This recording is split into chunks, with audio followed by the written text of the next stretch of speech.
देखिए, एक चीज की उत्तर प्रदेश में जिस तरीके से महिलाओं के प्रति अपराध बढ़े हैं, जिस तरह की स्थितियां हैं, वो निश्चित रूप से चिंताजनक है। और हालत ये है कि उत्तर प्रदेश में आज बेटियां बिल्कुल सुरक्षित नहीं है, और यही वजह है कि आप देखिए लगातार वहां पर बलात्कार के, गैंग रेप के केसेस लगातार बढ़े हैं, लड़कियों से छेड़छाड़ बनी है। और ये स्थिति तब है जब उत्तर प्रदेश सरकार, ये डबल इंजन की सरकार, मोदी और योगी की सरकार, जब ये दावे करती थी कि बेटियां सुरक्षित होंगी, सब कुछ होगा, ऑपरेशन मजनू और जाने क्या क्या क्या चलाया गया था। लेकिन हालात जो है आज तक नहीं सुधरे। लगातार उत्तरोत्तर ये संख्या बढ़ती जा रही, ना कि घट रही है। आज हालत ये है कि हर रोज 9 बेटियां बलात्कार का शिकार हो जाती हैं। और यूएनओ की रिपोर्ट है कि साहब उत्तर प्रदेश में 70% रेप के केसेस में एफआईआर नहीं दर्ज होती। तो जब एफआईआर दर्ज ना होती हो, तब यह स्थिति है कि 9 लड़कियां रोज बलात्कारियों का शिकार हो जाती हैं। तो इससे ज्यादा शर्मनाक स्थिति क्या हो। यही हुआ है कि जो लखीमपुर खीरी में हुआ है, जो 2 बेटियों के साथ में जिस तरह से घटना हुई है कि उनको रेप किया गया, गैंग रेप किया गया, और उसके बाद में किस तरह से मार के लटका दिया गया और सारी चीजें की गई। भले ही पुलिस ने पकड़ लिया, लेकिन क्या बलात्कारियों के मन में खौफ है? पुलिस का शासन इकबाल से चलता है, और वो इकबाल उत्तर प्रदेश में खत्म हो चुका है, क्योंकि उत्तर प्रदेश सरकार उसको कायम करने में सक्षम नहीं रही है। वो आम जन में यह विश्वास नहीं पैदा कर सकती। जो कहते थे भय मुक्त उत्तर प्रदेश बनाएंगे, भय मुक्त उत्तर प्रदेश की बजाय भययुक्त उत्तर प्रदेश बन गया है। स्थिति ये है कि आज किसी व्यक्ति को यह भरोसा नहीं होता, वो अपनी बेटी को चाहता है कि उस शाम होते के पहले घर आ जाए। मजबूरी में ही वो उसको बाहर रखता है, क्योंकि उत्तर प्रदेश में क्या हो जाएगा और उसके बाद फिर पुलिस किस तरह व्यवहार करेगी, हमने दसियों जगह देखा है। हमने उरई में देखा कि किस तरह से बलात्कार की शिकार बच्ची वहां जाती है पुलिस थाने में, तो पुलिस का थानेदार उससे मांग करता है कि तुम मेरे साथ सो जाओ और मेरे साथ ये करो। तो आप समझिए। इसी तरह शाहजहांपुर में हुआ। शाहजहांपुर का भी आपको पता होगा।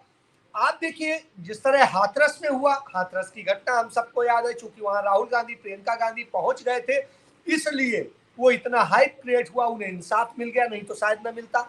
आपको याद होगा उन्नाव का रेप केस, गैंग रेप, उस केस में भी यही हुआ। यदि प्रियंका गांधी न पहुंचती तो सारे शांत थे और कुछ नहीं होता। तो ये स्थिति है। आज उन सबको आज इंसाफ मिला है, लेकिन कुछ को इंसाफ मिला है, कुछ को नहीं मिला है। आज हाथरस रेप कांड के जो पीड़ित का परिवार है, वो बिल्कुल पुलिस सुरक्षा और सबके कारण उसका कारो धंधा, नौकरी, काम धंधा सब कुछ बंद हो गया है। सरकार ने नौकरी का वायदा किया था, नौकरी नहीं दी, सब कुछ के बाद में। और पुलिस उन्हें बचाने की, अपराधियों को बचाने में लगी रही, और सरकार बचाने में लगी रही, भारतीय जनता पार्टी लगी रही। तमाम सारे बलात्कार के मामलों में भारतीय जनता पार्टी के तमाम नेता जिम्मेदार रहे हैं, वो उसके लिए आरोपी रहे। तो ऐसी स्थिति में आप एक चीज समझ लीजिए कि उत्तर प्रदेश को शायद बलात्कारियों का प्रदेश बना दिया है मौजूदा सरकार ने। जो पिछली सरकार पे तमाम आरोप लगाते थे, वो आरोप इनके ऊपर ज्यादा सही साबित होते हैं, उस पर हो या ना हो। तो ये स्थिति है उत्तर प्रदेश में। आज कोई नहीं कह सकता कि हम पूरी तरह से सुरक्षित हैं, और जब यह माहौल हो तो निश्चित रूप से चिंताजनक है। आमजन क्या सोचेगा और क्या करेगा?